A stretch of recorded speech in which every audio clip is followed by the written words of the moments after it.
What's up, y'all? I finally got the chance to come back here and talk some baseball, and the freaking baseball world exploded. We got so many trades, so many signings to talk about. Let's start off with something that kind of seems almost old, even though it's just like a couple hours ago. Not a couple hours ago, a couple like 24 hours ago. You know what I mean.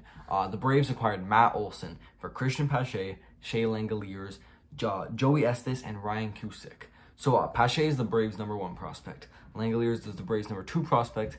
And then I'm pretty sure it's Joey Estes, who's the Braves' 6th overall prospect. So the Oakland A's got a haul back. The Oakland A's are fully starting the fire sale. Matt Olson, on the other hand, Braves fans, if they already had Freddie Freeman on the team, this would be just pure excitement. But it means Freddie Freeman's like 99% chance gone. So there was mixed reactions from Braves fans. Matt Olson had just as good as a year of Freddie Freeman. I'm not ready to say he's better than Freddie Freeman, but he is 5 years younger, and they extended him for 8 years. So what would you rather have? Matt Olson for 8 years or Freddie Freeman for, if they sign him to a 4 or 5 year deal? I don't know. Obviously, the fan aspect is you want to see Freddie. Freddie Freeman's loved in Atlanta. He is a guy that still might get a statue or get his number retired, but he definitely would have if he stayed his whole career there. You still can't rule out the full possibility of him going back, but it's not looking good. So overall, not sure how to feel about it. Matt Olson's a stud. You lose Freddie Freeman. Hopefully Freddie Freeman doesn't go to the Dodgers. Otherwise, that might be a little overpowered. Next, we're talking about the next trade is Jesse Winker, Eugenio Suarez for Justin Dunn, Jake Fraley, and Brandon Williamson. I guess Dunn is the main piece here going back to Cincinnati. It's really just a salary shedding move. I don't get it. Cincinnati has now traded Sonny Gray, Jesse Winker, and Eugenio Suarez. I don't understand. But I mean, Jesse Winker's just a stud. Career OPS 888, career OPS plus 126.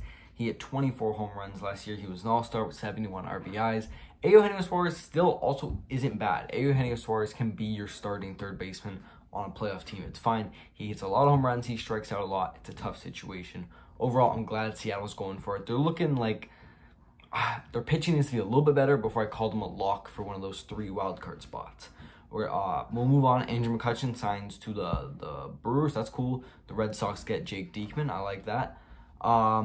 The Cubs sign Chris Martin, and then the Cubs sign Seiya Suzuki. So also the Cubs also brought in David Robertson, as well. So the Cubs are slowly building a playoff contender in that NL Central, where the only other real contender, I guess, is the Brewers.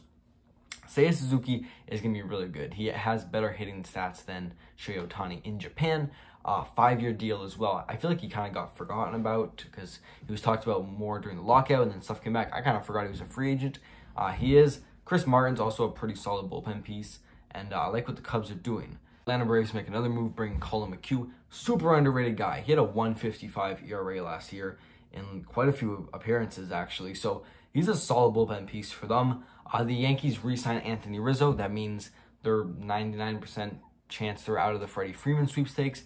That's interesting. I think it would kind of...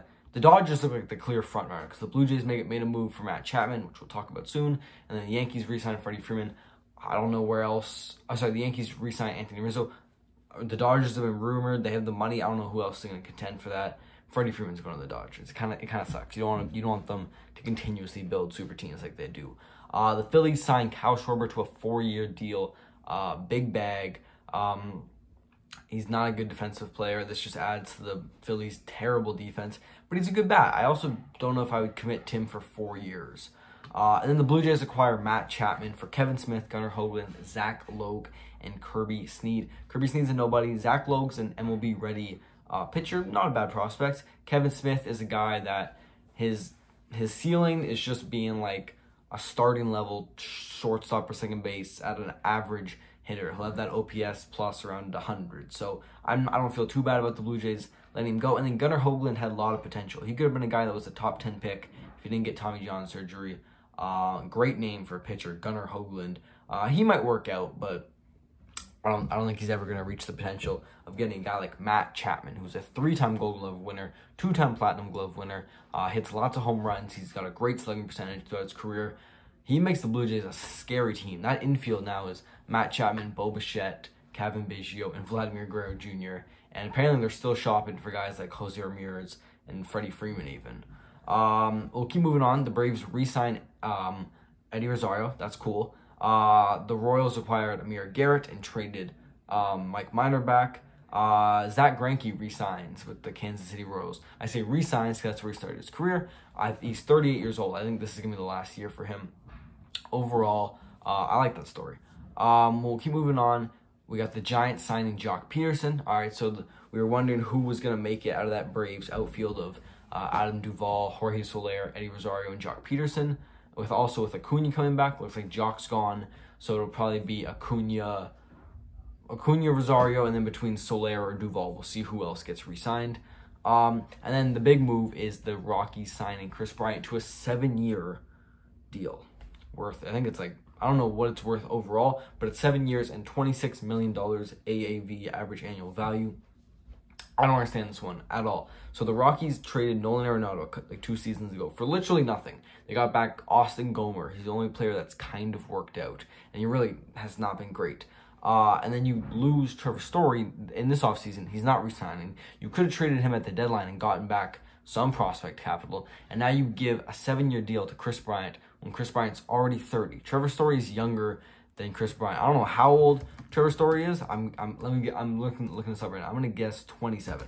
How old is Trevor Story? He's 29. Okay, actually, it's just a 1-year difference.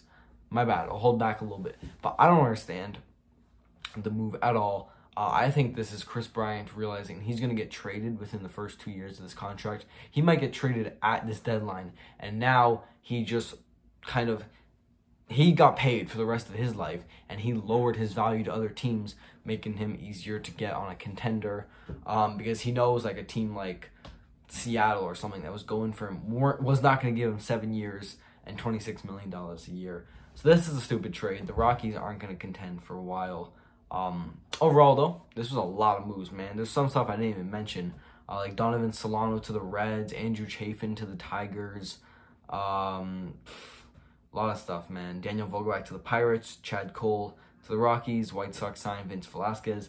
The Tatis injury news hurts, definitely. Brad Hand to the Phillies. Phillies re-signed Odubel Herrera. Nationals bring back Sean Doolittle. That's kind of cool. Rockies, D-back sign Ian Kennedy.